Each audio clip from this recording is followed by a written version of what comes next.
The reason stories are important is because actually, if it's good, it will last longer than 5 minutes, that we will go back and revisit that story. For example, Star Wars in 1977. The original Star Wars, not the New Hope. Star Wars, Empire Strikes Back, and Return of the Jedi. To this day, Disney is trying to get that back in the modern day, and it's failing because they don't know how to make a freaking story that will capture our imaginations and our hearts to follow the journey of whoever they want to make up to deliver to us. What made me make this video is I got done watching a movie that I absolutely love, and it's The Village by M. Night Shyamalan. It turns 20 years old July 30th. I already recorded it. It's going to be uploaded on that day. If you like that kind of stuff, subscribe to my channel and you'll get a chance to see it. But anywho, it triggered me, like, man, this story is freaking 20 years old, and I still love it. I love the characters. I love everything about it. Now, some people have opinions about the movie and M. Night Shyamalan. I get that. That's valid. But in my humble opinion, that was a really good movie, right? And it got me thinking while I was watching, it's like, what makes this story good compared to the stories we're getting now in 2024, 20 years later? Honestly, in my humble opinion, is laziness. I think people, not all of them, but most of them are lazy. Especially shows on Disney Plus. Because they just want to just throw things there just to see if it sticks. They don't care about the characters. They don't care about the long term of the story. If people 20 years from now be like, you know what, I like the Acolyte, that was really good. I kind of doubt it. Or I like season 3 of Mando. I kind of doubt it. They'll probably say I like season 1 and season 2 of Mando, but the other one just kind of fell short. It kind of felt different. I guarantee it. That's my humble opinion, of course. But I love stories. Who doesn't, right? I mean, it's the whole point of going to the movies. We want to hear something new or refreshing or different perspective, anything like that. Most of my other people on YouTube talk about, Marvel and Star Wars over and over and over and over and over and over again. I get it. That's their wheelhouse. That's what they love to talk about. If it's something good, something bad, whatever. I've never been a comic book person since a kid, never have. But I've been a person or a kid that loves movies. One of my all-time favorite movies was Mad Max Thunderdome. I watched that 1,000 times probably when I was a kid. That was my babysitter. Basically, mom and dad put me in front of the TV, play that, and they can just do whatever one. I'm just stuck to TV watching it over and over and over again. That was me. I love the stories. I can't dissect it and say, well, they should have this character is this. That don't bother me. Now, if I grew up on it, yes. But right now, as an average Joe who loves the art of movie telling or storytelling in movies, I just go as how the story is built, right? When Star Wars is a little different because I had an opinion because I'm a fan of Star Wars, or used to be. What they're doing now is different, I'll just say that. But it just boils down to people are lazy. There's some writers that come along the way that you can tell they take the time to make a movie. They take the time to make a story. Christopher Nolan, I know everybody talks how great he is. I think he loves the art of getting the story correct and do what he can to make it less CGI and everything he can in the natural standpoint. And it shows on the screen. But I know it's kind of not fair to judge Disney Plus shows to movies, but they're trying to make something that it's not going to work. And I guess it's just Star Wars is an easy target anymore. And that's the reason I'm leaning towards it, because they have a phenomenal IP. And they can make $1 billion, $1 trillion on the IP alone if they can find and take their time to develop a story that everybody loves. It don't have to be Skywalker at the end of it. That's the whole point of they doing Rey Skywalker, because they think that name is going to have many years of Skywalker, Rey or Joe or Steve or Betty, whoever. That they're thinking that Skywalker name will get attention, and no, it will not. You are some people who's just like dumb in the head and like, oh, Skywalker, I watched that movie, I like it. No, that's not how it works for a majority of people. For myself, I'm not like that. I'm like, I'll watch it, give my opinion and review it and put it on YouTube, but that's it. I'll watch it and go on. I won't be like, you know what, that's a good movie. No.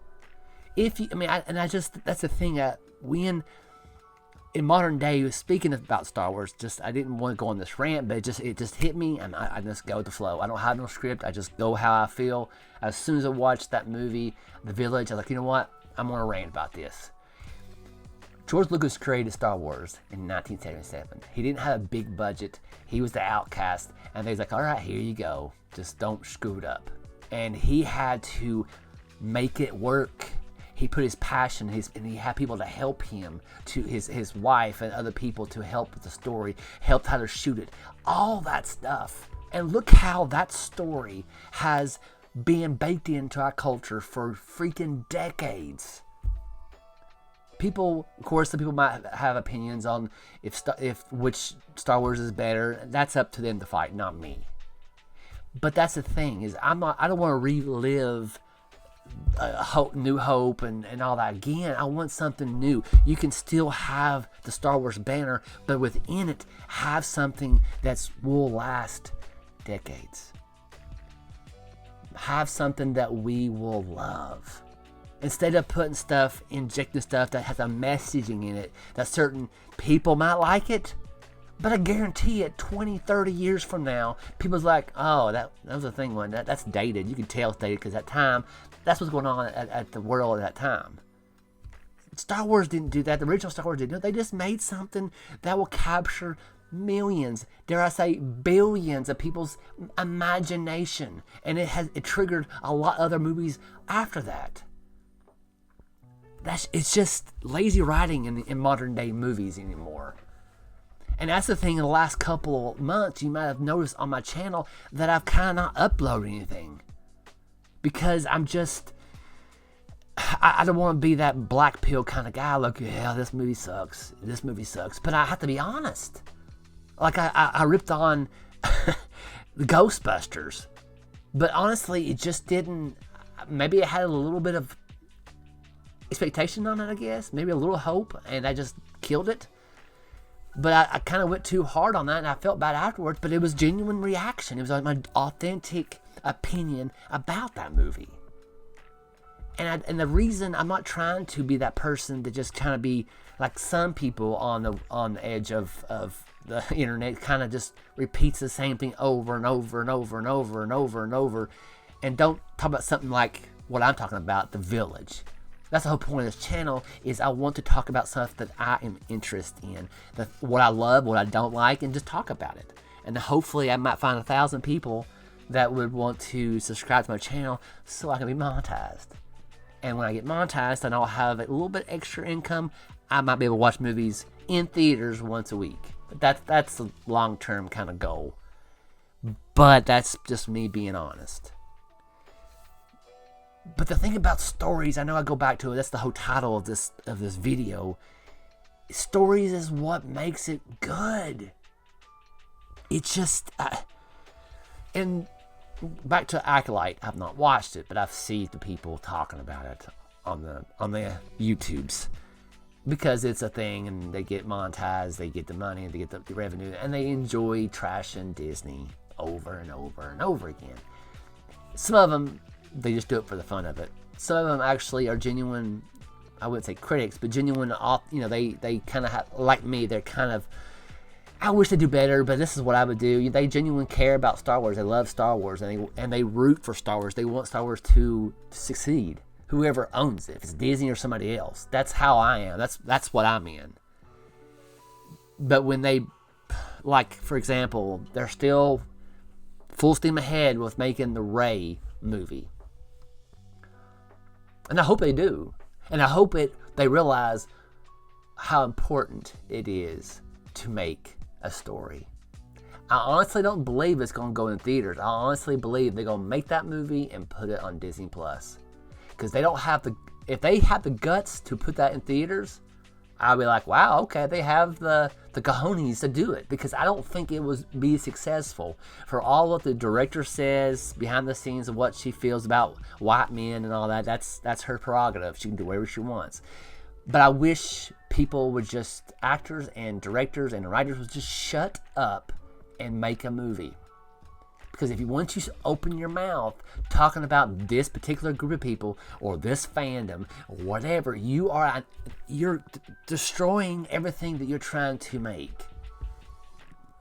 I'm the kind of person, I give anybody a benefit of the doubt. I'll watch about almost anything if it interests me. And the more I do this video channel, I'm going to actually stretch myself to watch stuff that I normally wouldn't, to give my opinion on it and share it with you. Because you will start seeing that continue on, because I want to be a better person to review stuff. I always wanted to. When I find out people can, back in my day, when you realize people who review movies actually get paid to go watch a movie and talk about it, like, I would like to do that. And the more you do it, the better you get. That's the game, right? And that's what I'm determined to do.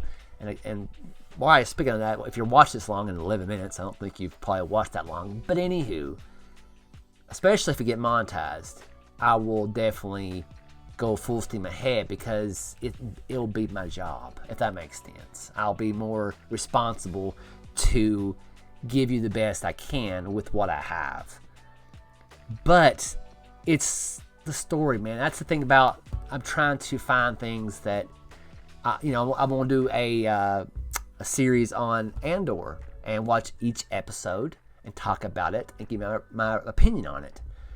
But that'll be the last one for a while that I'll watch that is a Disney Star Wars, because the only reason I'm watching it is because my other people on YouTube say that's probably the best TV show that Disney has made. And it's funny because the only Disney Star Wars movie that I liked was Rogue One. Now, of course, some people thought, oh, you just like Rogue One because of the Darth Vader at the end. And you know what? I like to tell people about that. I really can't say it on the interwebs. But anywho, I was digging that movie before the Darth Vader scene. What I liked about it, it was different story. It was boots on the ground kind of movie. It didn't have Jedi. It didn't have lightsabers. It had different stories. Now, one thing about it, though, that story was great. I loved it. The characters' wallpaper, I didn't care about no characters. I liked the droid that Andor had, but that's about it. The characters, was not invested in it.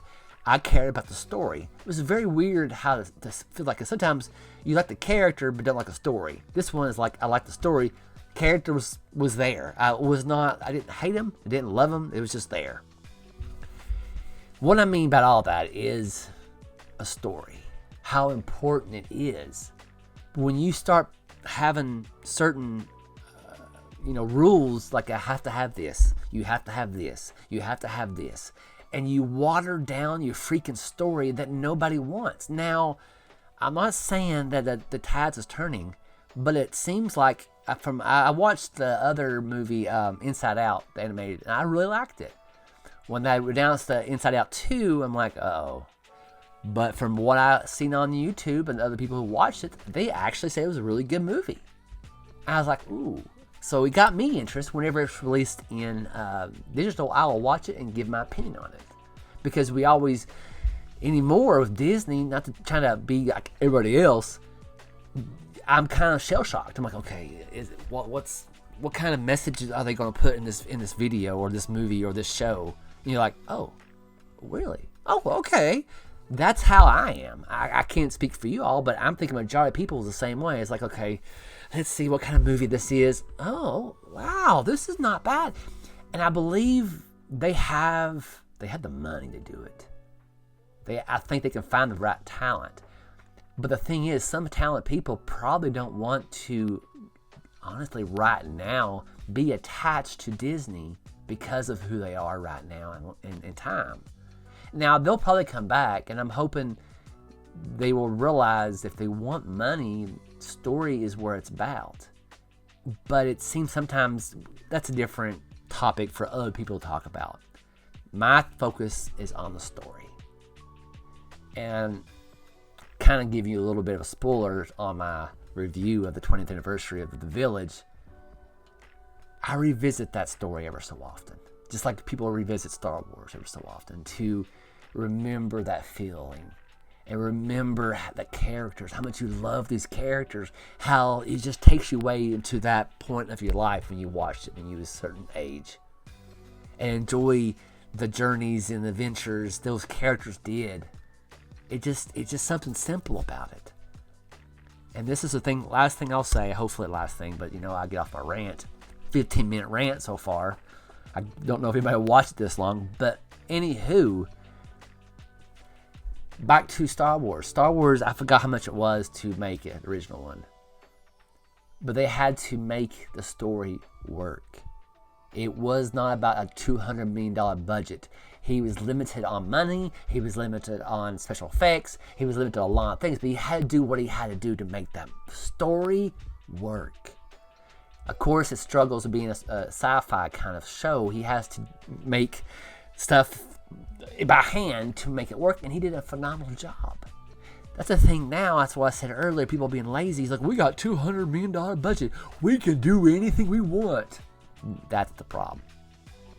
That's the problem. You think you can do anything you want because of that budget. You can have a $200, $300, $500, $700 million budget. And I heard some of the times that Rise of Skywalker, Rise of Palpatine was a $700 million budget. That's what I heard after research. After reshoots and all that, that's what the budget was. That's what I've heard. I don't know how true it is. That's bonkers if that's true. But that don't surprise me because they think if you throw money on it, it will get success. No. If you have a dud and you throw $700 million or whatever how much on that, it's still a dud. Another example that I've always used, freaking The Joker. It was a $50 million budget. Grossed $1 billion freaking dollars. And now the next Joker, I think was it 100 million or 200 million. And I'm just like, I knew it was going to happen. I didn't want a sequel, but I knew they was going to do a sequel because of how much money it made, how much plus it was. Not a negative, but a positive gain. And it's just like, all right, this Joker was great. The story of the Joker was great. I'll watch the Joker with Lady Gaga, and I'll give my review of it. But I have low expectations because it's a musical. Not because I like musicals. I love some musicals, do pretty good. But because it's musical and it has $100 and ever how much it was, $1 million. I did a video on it. I forgot how much it was. It's just it don't need to be that high. It don't. I really would love a studio to take a chance once in a while for a story. And that's the reason too that I'm in the process of trying to create a story. Not to be famous, not to put it in movie theaters or get Netflix to make this series. Nothing like that. It's bare bone of an idea. And the reason I'm doing it, because nobody else is doing it. You know what I'm saying? Because I want to create something that hopefully somebody else might like. That's the wish. That's the hope, right? And this is not towards all of Hollywood. I think there's some independents here and there that actually care about it. They don't have a big budget, but they have a great story. And give you an example before I go. I've been saying this last 3 or 4 minutes. There was a horror movie coming out called Talk to Me about those kids when they found that, what was it, a concrete hand, and you put your hand on it, and I'll just leave it at that. I think the kids was in Australia. I'm not much on horror. It was a little bit, a couple scenes. I'm like, okay, I don't want to see that. But the story was good. I really was intrigued by the original thought of that story. And I think it's time for these old dogs in Hollywood or directors or people who try to smell their own fart. they need to retire and give people opportunities under the line that don't really have the opportunities. And that's the reason people go to TikTok or Facebook Reels or YouTube, because the other entertainment is stupid and boring. And it's just over and over again. And we're sitting here thinking, dude, I used to like your stuff. I used to love your work, but now you just pander to a certain group instead of everybody else, and you're losing money and you don't effing care. If you don't care, we don't care. And that's basically what it is. If you put nothing into it, you're not going to get nothing. You're going to get nothing back into your product. Hands down, 100%. But that's just me being ranting for 20 minutes. And I don't know if I even post this after I get done ranting, but I just really wanted to share this with you, because I just watched that movie and I'm just like, man, this is a 20-year-old movie and it's still good.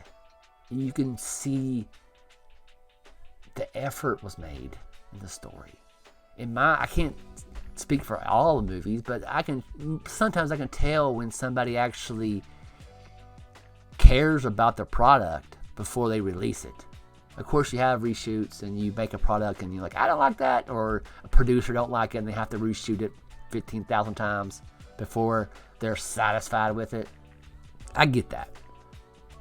But we have to think longer than 2 years and say, is this story good enough to make something? Not to be a billion. Don't be like greedy, but just a story that people will love. If anybody who watches this aspires to be a movie person, or a person who directs and writes movies, from a humble guy in the South, take your time. Make something that your average Joe or Jane will like. Because the hero's journey, people don't want to do that no more. I don't know why. I know it's probably been beaten down so much in other movies over the last 100 years or so that people get tired of it. I get that. You want something refreshing and something different perspective. But if you still have the same beat of that, but have a little bit of drama and suspense or whatever, it will work. You just got to put the effort into it. That's just my personal opinion. But anywho, I think I'm done with my rant. I don't know. Hopefully it made sense. If not, I might have to redo this, but it might make sense. But anywho, thank you for watching this long. If you have, if not, I still appreciate if you're here for about 1 minute 30 seconds. Anywho, thank you for watching this long. Take care of yourself. I'll see y'all later.